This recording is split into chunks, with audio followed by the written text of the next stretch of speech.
En sortant de l'atelier, je fais quelques pas dans l'un des plus vieux marchés de la ville. À l'apogée de l'Empire ottoman, Istanbul, capitale économique, voit se multiplier les bazars dans ses ruelles.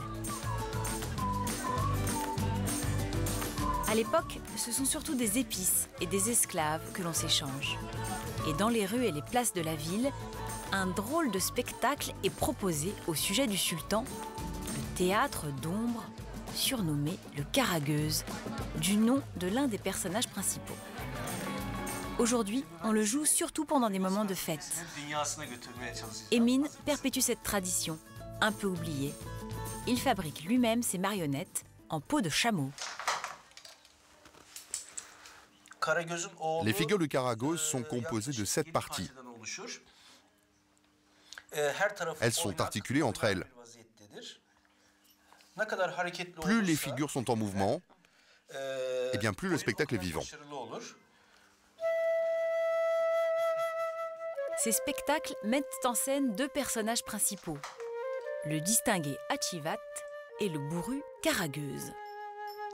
Qu'est-ce qu'il a comme caractéristique, Karagöz? Karagöz n'est pas allé à l'école. Il est donc un peu primitif et naïf. Mais il symbolise l'honnêteté. Alors que Hacivat, c'est l'opposé. Il est éduqué et intéressé.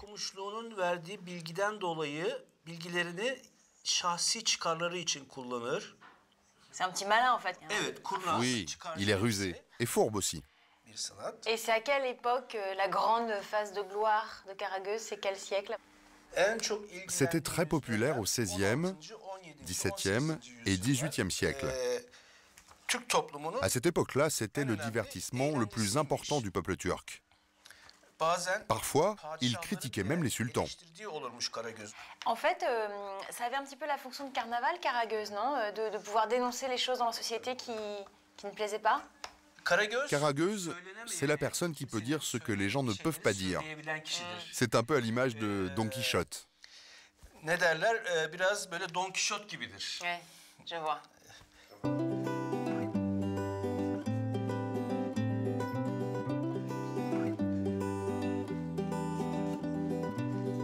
Vous les faites avec quoi, ces peintures? C'est des peintures naturelles? Je vais te montrer. Moi, je fais mes peintures à partir de plantes, c'est naturel. Ah, c'est à base de plantes, d'accord, c'est tout naturel. Sophie, cette plante que tu vas sentir, c'est de l'hibiscus. Eh ouais, c'est quelque chose ou pas? Il y a Pongo qui croit que ça se mange. Avec ça, avec ces herbes, on fait même du thé. Et on le boit. Donc mes peintures, on peut les boire. Tu veux goûter? Non, merci. Eh ben moi, je bois. En fait, vous allez vous-même vous transformer en marionnette. C'est vrai ça. D'ailleurs, je suis un peu Karagöz.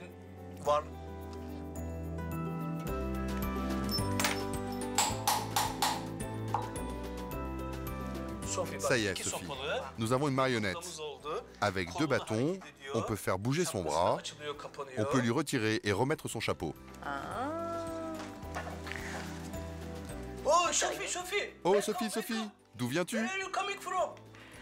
Je viens de France. France, France, oh, France, I know France. Je commence à lui enlever son bras, ça commence bien. Je commence à le démonter.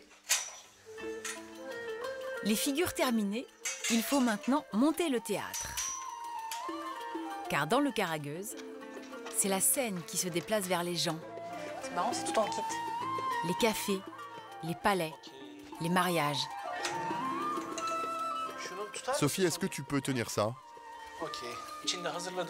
Au XVIe siècle, Karagöz et Hacivat sont accueillis partout. Emin est le montreur. Il est seul à assumer la responsabilité du spectacle. Allez. Ah, parce qu'en plus, il a une maison, mais il a des tas de trucs, ce Karagöz. Ça, je mets ça où, là?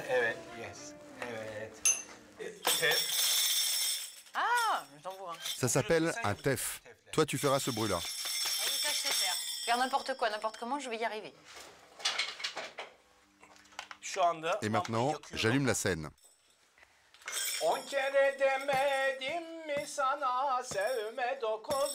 Basé sur des métaphores, des rimes et des jeux de mots entremêlés,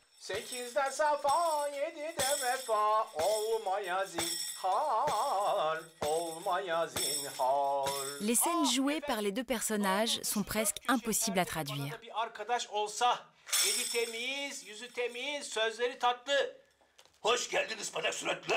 Mais le principe est toujours le même. Le karageuz est un art le plus souvent contestataire. Les interprètes imitent les gens de pouvoir,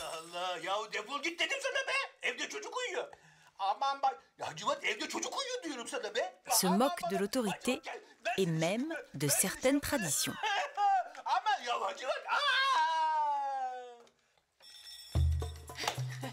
Finish. Bravo. Thank you. De ce voyage à Istanbul, je garderai en mémoire la finesse de l'art ottoman, C'est presque de la dentelle. la beauté du son des cymbales turques,